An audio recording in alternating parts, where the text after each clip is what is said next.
ஞானானந்தமயம் தேவம் நிர்மலஸ்படிகாகிருதிம் ஆதாரம் சர்வ வித்யானாம் ஹயக்ரீவம் பாஸ்மகே.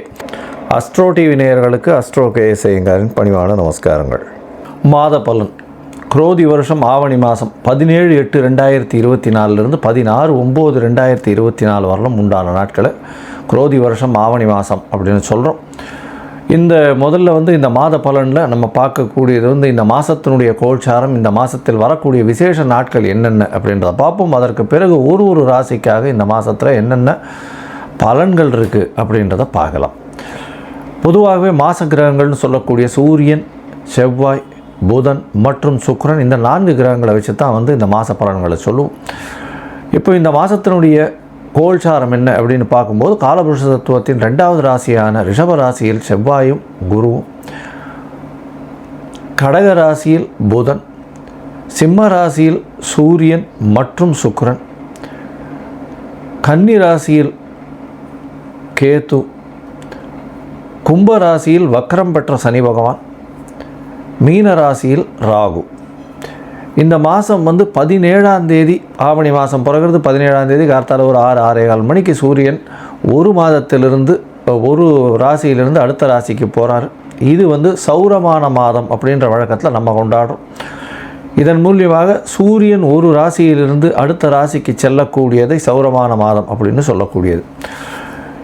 இந்த மாதத்தில் வரக்கூடிய முக்கிய நிகழ்வுகள் அப்படின்னு பார்ப்போமேயானால், எடுத்த உடனே 18ஆம் தேதி அல்ல 19ஆம் தேதி 19/8/2024 அன்னைக்கு ரிக் யஜுர் உபாகர்மா அப்படின்னு போட்டிருக்கு. ரிக் யஜுர் உபாகர்மா அப்படின்னா வேதத்தினுடைய ஆரம்ப நாள் அப்படின்னு சொல்லணும். வேதம் பயிற்சிக்கிறதுக்கு, வேதத்தினுடைய அத்தியனம் பண்ணுறதுக்கு ஆரம்பிக்கிறது இந்த பூனல் மாத்திப்பா எண்ணிக்கை. இதெல்லாம் ரொம்ப முக்கியமான விஷயமாக சொல்லக்கூடியது. வேதத்தினுடைய நாள் இதுதான் ஆரம்பிக்கக்கூடிய நாள் அப்படின்றது.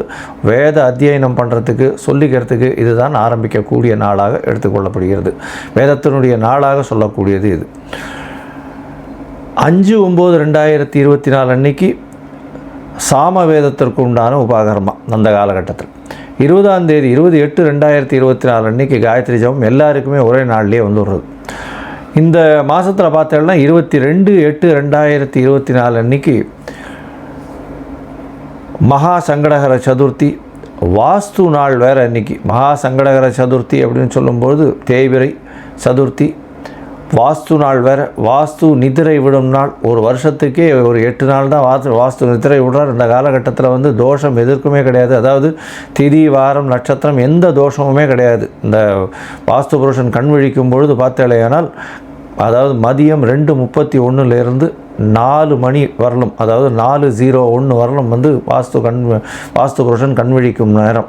இதை 5 பிரிச்சுக்கிறா, 18 நிமிஷமாக பிரிச்சுக்கிறா இந்த 1.5 மணி நேரத்தை. இதன் மூலியமாக வாஸ்து புருஷன் கண் விழித்து அவருடைய காலை கடன்களை முடிக்கிறது 1, ஸ்நானம் பண்ணுறது 2, அதற்கப்புறம் 3வது விஷயம் அவர் பூஜை பண்ணுறது, 4வது போஜனம் பண்ணுறது, அதற்கப்புறம் தாம்பூலம் தரிக்கிறது. இந்த போஜனம் பண்ணும் நேரமும் தாம்பூலம் தரிக்கும் நேரமான கடைசி 36 நிமிஷம், அதாவது 4 மணிக்கு ஒரு அரை மணி நேரம் முன்னாடி 3:31 4:01 இந்த காலகட்டத்தில் எந்த ஒரு இது ஆரம்பித்தோம்னாலும், அதாவது வீடு சம்பந்தமாக இது ஆசைக்கால் நடுறது, மனைக்கால் ஊன்றது, அதை தவிர வீட்டுக்கு இது டாக்குமெண்ட் சைன் பண்ணுறது, இந்த மாதிரியான விஷயங்கள் பண்ணும்பொழுது கண்டிப்பாக அது நிச்சயமாக எந்த ப்ராஜெக்டாக இருந்தாலும் நல்லபடியாக நிறைவேறும் அப்படின்றதும், வாஸ்து புருஷன் கண்விழிக்கும் நாள்ன்றதுனால கண்டிப்பாக நல்ல ஒரு ஏற்றம் கிடைக்கக்கூடிய நாளாக சொல்லப்படுறது. அதற்கப்புறம் 26ஆம் தேதி 26/8/2024 அன்றைக்கி ஸ்ரீ ஜெயந்தி. பொதுவாகவே ஸ்ரீ ஜெயந்தி பார்த்தாலேனால் அஷ்டமி ஒரு நாள் வரும், ஒரு நாள் ரோஹிணி நட்சத்திரம் வரும். இது 2ம் சேர்ந்தே வர்றது இந்த வாட்டி. அதனால் ஸ்ரீ ஜெயந்தி எல்லாருக்குமே முன்னித்திரியம், அதை தவிர ஸ்ரீ சன்னதி எல்லாருக்குமே இந்த வாட்டி ஸ்ரீ ஜெயந்தி ஒரே நாள்லேயே வந்துடுறது. இது ஒரு பெரிய விசேஷம். அதனால் ஸ்ரீ ஜெயந்தி கிருஷ்ணனுடைய இது சொல்லக்கூடியது, கிருஷ்ணர் பிறந்த தினமாக சொல்லக்கூடியது. அஷ்டமி ரோகிணி பிறந்த நாளில், ரோகிணி நட்சத்திரத்தில் உண்டான நாளில் ராத்திரி பிறந்ததாக சரித்திரம். அதனால் கிருஷ்ணர் பிறந்தது ரொம்ப நல்லாவே எல்லா இடத்துலையும் கொண்டாடுவா. மதுரா, துவாரகை இதிலெல்லாம் கொண்டாடக்கூடிய ஒரு பெரிய விசேஷமான, என்டையர் இந்தியா கொண்டாடக்கூடிய ஒரு பெரிய விசேஷமான ஒரு ஃபங்க்ஷன் இது. அடுத்தது பார்த்தலையானால் இந்த வாட்டி 3/9/2024 அன்னைக்கு அமாவாசை. ஆவணி மாதத்தில் வரக்கூடிய அமாவாசை பித்ருக்களுக்கு செய்ய வேண்டிய கர்மாக்களை செய்யக்கூடியது. அதன் மூலியமாக உங்களுடைய குடும்பத்தில் எப்பொழுதுமே க்ஷேமம் இருக்கும். அடுத்த ஜெனரேஷன், அடுத்த தலைமுறைகளும் நல்லபடியாக வளரக்கூடிய வாய்ப்புகள் மிகவும் அதிகம். இது வந்து ஜோதிடத்தில் மிக பெரும்பான்மையான விஷயத்தை சொல்லக்கூடியது. அதாவது 5, 9 அப்படின்னு இந்த 2 இடத்தையும் வந்து சொல்லக்கூடிய போது 9ஆம் இடமோ 5ஆம் இடமோ கெட்டு போயிருந்ததுன்னா அந்த ஜாதகருக்கு கண்டிப்பாக அவர்களுடைய குலம் விருத்தி அடைகிறதோ இல்லை அவரால் வந்து அந்த குலத்திற்கு ஏற்றமோ வராது. அது ஒரு பெரிய செட்பேக் ஆகிடும். அதனால் அது வந்து பித்ருக்களின் தோஷமாக கூட இருக்கலாம். அப்படின்றதுனால தான் வந்து பித்ருக்களுக்கு செய்ய வேண்டிய கர்மாக்களை செய்யணும் அப்படின்னு சொல்கிறது.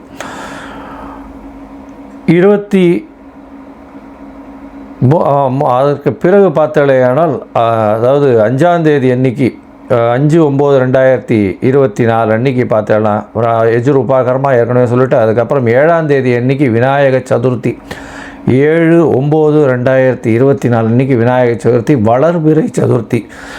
அதனால் வந்து ஆவணி மாதத்தில் வரக்கூடிய வளர்பிறை சதுர்த்தி விநாயக சதுர்த்தின்னு சொல்லக்கூடியது என்டையர் இந்தியாவை இதுக்கு, அதாவது சுதந்திர போராட்டத்திற்கு ஒரு பெரிய ஏற்றத்தை கொடுத்து இந்த விநாயக சதுர்த்தி விழாவை முன்னெடுத்து சுதந்திர போராட்டத்தை முன்னெடுத்து இந்தியாவிற்கு சுதந்திரம் வாங்கின பெருமை நம்மளுடைய தேசபக்தர்களுக்கு சாரும். அதை தவிர வந்து இந்த விநாயக சதுர்த்தி விழான்றது வந்து இந்தியா முழுவதிலும் சிறப்பாக கொண்டாடக்கூடிய ஒரு பெரிய விசேஷம், முதல் பண்டிகையாக சொல்லப்படுறது. அதுக்கு பிறகு பார்த்தாலேயானால் வாமன ஜெயந்தி வருது. அதாவது 15 வாமன ஜெயந்தி அப்படின்னு சொல்லக்கூடியது வந்து 15ஆம் தேதி 15/9/2024 ஓணம் பண்டிகை அப்படின்னு சொல்லுவாள். கேரளாவில் ரொம்பவும் பிரசித்தி. அதனால் இந்த மாதம் மொத்தமே வந்து பண்டிகைக்கான திருநாளாகவே இருக்கும். அதனால் கவலையே பட வேண்டாம். எல்லா விஷயங்களும் சந்தோஷங்களும் திருமணத்திற்கு எல்லா விதமான ஏற்றமான காலமாக இந்த மாதம் அமைய போகிறது. இந்த மாதத்தில் பார்த்தாலேயானால், அதாவது போன மாதம்னு சொல்லக்கூடியது ஆடி மாதம், கடக மாதத்தில் வந்து எல்லா கோவில்களிலும் ரொம்ப ஃபங்க்ஷன்லாம் அதிகமாக இருந்திருக்கும். இந்த மாதத்தில் பார்த்தோன்னா வீட்டினுடைய ஃபங்க்ஷன், அதாவது கல்யாணம், காது குத்தல், சீமந்தம் எல்லாமே வந்து இந்த மாதத்தில் நடக்கக்கூடியதாக இருக்கும். அதனால் இந்த மாதம் வந்து தட்சிணாயனத்தில் ஒரு பெரிய ஏற்றமான மாதம். ஏன்னா இதுக்கு அடுத்து வந்து பார்த்தோன்னா புரட்டாசி மாதம், அது பித்திருக்களுக்குன்னே சொல்லக்கூடியது. அதனால் இந்த மாதத்தில் வந்து திருமணங்கள் அதிகமாக நடக்கும், எல்லா விதமான விசேஷங்களும் நல்லபடியாக நடக்கும். எல்லோரும் கூடி குளிர்ந்து எழுவோர் எம்பாவாய் மாதிரி எல்லாரும் கூடி இருக்கக்கூடிய காலகட்டமாக அமைய போகிறது. இந்த மாதத்தில் பார்த்தாலேயானால் எல்லா விதமான ஏற்றமான காலகட்டங்களும் நடக்கிறது. இந்த மாதத்தில் செவ்வாய் பகவானும் மாறுற 26/8/2024 அன்னைக்கு ரிஷபத்தில் இருக்கிற செவ்வாய் மிதுனத்திற்கும், சுக்கிர பகவானும் வந்து சிம்மத்தில் இருக்கிற சுக்கிரன் வந்து கன்னியில் மாறி நீச்சப்பட்டு போகிற. அதற்கு பிறகு இந்த மாத கடைசி, அதாவது 31/8/2024 அன்றைக்கி புதன் வந்து கடகத்திலிருந்து சிம்மத்துக்கு வர்றார். இதுதான் வந்து இந்த கோல்சாரத்தின் பெயர்ச்சிகள் இந்த மாதத்தில் நடக்கக்கூடியது. சரி, உங்களுக்கு அஸ்ட்ராலாஜிக்கல் கன்சல்ட் தேவைப்பட்டதுன்னா என்னுடைய மொபைல் நம்பர் கீழே ஸ்க்ராலிங்கில் போயின்னு இருக்கோம். உங்களுக்கு தேவைப்பட்டதுன்னா எனக்கு ஃபோன் பண்ணுங்க. உங்களுடைய date, time, place of birth, உங்களுடைய பெயர், உங்களுடைய தாய் தகப்பனார் பெயர் நீங்கள் அனுப்பிச்சிங்கன்னா உங்களுடைய ஜாதகத்தை போட்டு அதில் சந்தி இருக்கா, நட்சத்திர சந்தி இருக்கா, பாத சந்தி இருக்கா, லக்ன சந்தி இருக்கா அப்படின்றது எல்லாத்தையும் பார்த்துட்டு, உங்களுடைய இன்றைய கோல்சாரத்தை வைத்து என்ன நிலைமைன்றதையும் பார்த்துட்டு, உங்களுடைய தசாபுக்தி அந்தரம் சூக்ஷ்மம் இதெல்லாத்தையும் பார்த்துட்டு, உங்களுக்கு உண்டான எளிய பரிகாரம், உங்களுடைய பிரச்சனைகள் என்ன அப்படின்றது எல்லாத்தையும் அசஸ் பண்ணி நான் சொல்கிறேன். உங்களுக்கு அதற்கு உண்டான கட்டணம் என்னன்றதையும் சொல்கிறேன். அந்த கட்டணத்துக்கு உண்டான பேமெண்ட்டை போட்டுட்டு யூடிஆர் நம்பர் ஷேர் பண்ணுங்க, உங்களுக்கு அப்பாயின்மெண்ட் தரேன். இப்போது மேஷம் முதல் மீனம் வரை ஆவணி மாதம் குரோதி வருஷத்திற்கு உண்டான பலன்களை ஒன்றொன்னா பார்க்கலாம். தனுசு, மூலம், பூராடம், உத்திராடம் இந்த 3 நட்சத்திரம் 9 பாதங்களை கொண்ட ராசி. ராசியின் அதிபதி குரு பகவான் ராசிக்கு 6ஆம் இடத்துல இருக்கார்.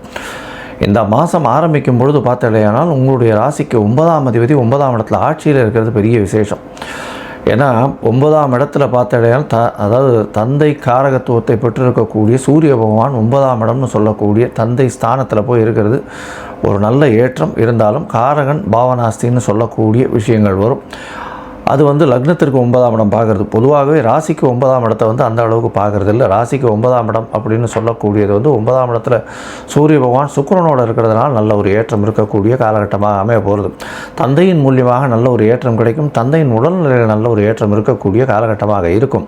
வெளிநாடு போய் படிக்கணும்னு நினைக்கிறவாளுக்கு நல்ல ஒரு ஏற்றம் கிடைக்கக்கூடிய காலகட்டமாக இந்த மாதம் அமைய போகிறது.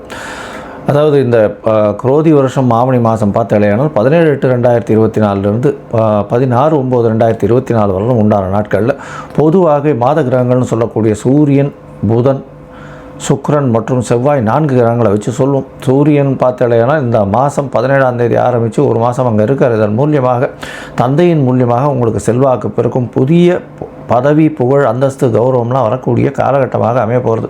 அதை தவிர வெளிநாடு போய் படிக்கக்கூடிய யோகம் நிச்சயமாக உண்டு. உங்களுடைய ராசிக்கு பார்த்தாலேயானால் 26ஆம் தேதி, அதாவது 26/8/2024 அன்னைக்கு செவ்வாய் உங்களுடைய ராசிக்கு சப்தமத்தில் வர்றார். அதாவது 5ஆம் அதிபதி 7ஆம் இடத்துல வர்றது நல்ல ஒரு விசேஷம். 5ஆம் அதிபதி 7ஆம் இடத்துல வர்றதன் மூலியமாக நீங்கள் நினைத்த காரியங்கள் நிச்சயமாக நடைபெறும். அதை தவிர பார்த்தாலேயானால் உங்கள் எண்ணங்கள் நிச்சயமாக ஈடேறும். அதற்கு மேலே பார்த்தீங்கன்னா பார்ட்னர்ஷிப் பிஸ்னஸில் பெரிய ஏற்றம் கிடைக்கக்கூடிய வாய்ப்புகள் நிச்சயமாக உண்டு. ஏன்னா 5ஆம் அதிபதி 7ஆம் இடத்துல இருக்கிறதுனால நீங்கள் நினைத்த காரியங்கள் அத்தனையுமே வெற்றிகரமாக முடியும். காதல் வயப்படக்கூடிய வாய்ப்புகள் உண்டு, இருந்தாலும் கைகூடக்கூடிய வாய்ப்புகள் நிச்சயமாக இல்லை. இந்த மாதம் பார்த்தாலேயானால் உங்களுடைய ராசிக்கு சுக்கிர பகவான் 9ஆம் இடத்துல இருக்கக்கூடிய சுக்கிர பகவான் 10ஆம் இடத்துல போய் நீச்சப்படுறார். 11ஆம் அதிபதி 10ஆம் இடத்துல நீச்சப்படுறதுனால தொழில் நிறைய அமையக்கூடிய வாய்ப்புகள் உண்டு. புதிய தொழில்கள் அமையக்கூடிய வாய்ப்புகள் உண்டு. புதிய வேலை கிடைக்கும், புதிய தொழில் அமையக்கூடிய வாய்ப்புகள் உண்டு. அரசாங்கத்தின் மூலியமாக திடீர் பணவரவு, ஆதாயம், தொழில், வேலை கிடைக்கக்கூடிய வாய்ப்புகள் நிச்சயமாக இருக்கும். இருந்தாலும் பணவரவு அந்த அளவு வராது. ஏன்னா 10ஆம் இடத்துல சுக்கிர பகவான் நீச்சப்பட்டு போகிறார் 11ஆம் அதிபதின்றதுனால.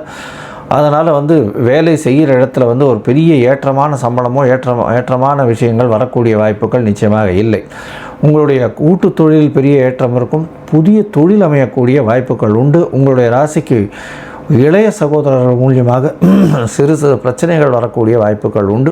அதை தவிர உங்களுடைய முயற்சிகள் எல்லாமே வெற்றி அடையும். உங்களுடைய தாயின் உடல்நிலையில் சற்று பின்னடைவு இருக்கக்கூடிய காலகட்டமாக இந்த மாதம் அமைய போகிறது. இது தனுசு ராசிக்காரர்கள் பொதுவாகவே இந்த வயல்வெளிகள் வச்சுருக்கிறவங்க, தென்னந்தோப்பு, இந்த மாதிரியான விஷயங்கள் வச்சுருக்கிறவங்க, அதை தவிர இது பூ கட்டி விற்கிறவங்க, அரச மரம், அது மாதிரி மாந்தோப்பு, இந்த மாதிரியான விஷயங்கள் வச்சுருக்கிறவங்க, குருத்துவம் தொழில் பண்ணுறவங்க, அட்மினிஸ்ட்ரேட்டிவ் இன்சார்ஜ், அதை தவிர தங்க நகைகள் விற்கக்கூடிய கடைகள், இவாளுக்கெல்லாம் பெரிய ஏற்றம் கிடைக்கக்கூடிய காலகட்டமாக அமையிறது. அதை தவிர ஆசிரியர் பணி செய்கிறவங்க, டியூஷன் எடுக்கிறவங்க, இவங்களுக்கெல்லாம் பார்த்தோம்னா நல்ல ஒரு ஏற்றம் கிடைக்கக்கூடிய காலகட்டமாக அமைய போகிறது. இதன் மூலியமாக பார்த்தோம்னா இந்த டீச்சிங் ஆப்ஸ் விற்கிறவாளுக்கு அதெல்லாம் ஒரு பெரிய மாற்றங்களை ஏற்படுத்தும். இந்த மாதம் பார்த்தோம்னால் போட்டித் தேர்வு எழுதக்கூடிய மாணவியர்களுக்கு நல்ல ஒரு ஏற்றம் கிடைக்கக்கூடிய காலகட்டமாக அமைய போகிறது.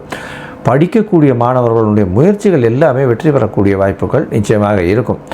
இந்த மாதத்தில் பார்த்தலையானால் நீங்கள் அருகில் இருக்கக்கூடிய, அதாவது ஆஞ்சநேய பெருமானை போய் வழிபடுறதும் ஹயக்ரீவரை போய் வழிபட்டு வர்றதும் ஒரு நல்ல ஒரு ஏற்றமான விஷயமாக இருக்கும். இந்த மாதத்தில் எல்லா விதமான முயற்சிகளும் வெற்றி பெறும். இருந்தாலும் சில காலகட்டங்கள், சில நாட்களை நீங்கள் தவிர்க்கிறது ரொம்பவும் நல்லது. அந்த நாட்கள் என்ன அப்படின்னா அது சந்திராஷ்டம நாட்கள். சந்திராஷ்டம நாட்கள் ஏன் தவிர்க்கணும்னா மதிகாரகன் சந்திர பகவான் அவர் மறைந்திருக்கக்கூடிய காலகட்டத்தில் புதிய முயற்சி வேண்டாம், வெளியூர் வெளிமான பிரயாணம் வேண்டாம்னு சொல்கிறோம். ஒருவேளை பண்ண வேண்டிய கட்டாயம் இருந்ததுன்னா கண்டிப்பாக சந்திர பகவானுக்கு உண்டான எளிய பரிகாரம் அப்படின்னு சொல்லக்கூடிய அருகில் இருக்கக்கூடிய கோவிலில் போய் பச்சரிசி இல்லைன்னா நெல் தானமாக கொடுத்துட்டு பண்ணுறதன் மூலியமாக சந்திராஷ்டமத்தின் தாக்கம் நிச்சயமாக குறையும். இந்த சந்திராஷ்டமத்தின் தாக்கம் குறைந்ததன் மூலியமாக அந்த காலகட்டத்தில் தேவையில்லாமல் யாருக்கும் ஜாமீன் கையெழுத்து போட்டுறாதீங்க. பொறுமையாக இருக்கிறது ரொம்பவும் நல்லது. இந்த மாதத்தில் பார்த்தோம்னா ஆவணி மாதத்தில் உங்களுடைய ராசிநாதன் 6ஆம் இடத்துல மறைஞ்சு இருக்கிறதுனால புதுசாக கடன் வாங்க வேண்டி வரக்கூடிய வாய்ப்புகள் நிச்சயமாக இருக்கும். புதிய கடன் வாங்குவீங்க. புதுசாக வீடு மனை வாங்கக்கூடிய பாக்கியமும் நிச்சயமாக வரும். உங்களுடைய முயற்சிகள் எல்லாம் வெற்றி பெறும். உடல் நலத்தில் கொஞ்சம் ஜாகிரதையாக இருந்துக்குங்க. ஏன்னா சூட்டினுடைய பிரச்சனையினால் அதிகமாக இருக்கும். சுகரும் பிபியும் கொஞ்சம் அதிகமாக வரக்கூடிய வாய்ப்புகள் மிகவும் அதிகம். 6ஆம் இடத்துல குரு பகவான் மறைஞ்சிருக்கிறதுனாலும் ருணரோக சத்துருஸ்தானத்தில் இருக்கிறதுனாலும் கண்டிப்பாக சுகர் வரக்கூடிய வாய்ப்புகள் மிகவும் அதிகமாக இருக்கும். ஜாகிரதையாக இருங்க. இந்த மாதத்தில் உங்களுக்கு எல்லா விதமான ஏற்றங்களும் கிடைக்கும். அருகில் இருக்கக்கூடிய நவநீத கிருஷ்ணன் கோவிலுக்கு போயிட்டு வர்றதன் மூலியமாக உங்களுக்கு வரக்கூடிய பிரச்சனைகள் எல்லாமே இந்த ஆவணி மாதத்தில் தளர்ந்து போகும்.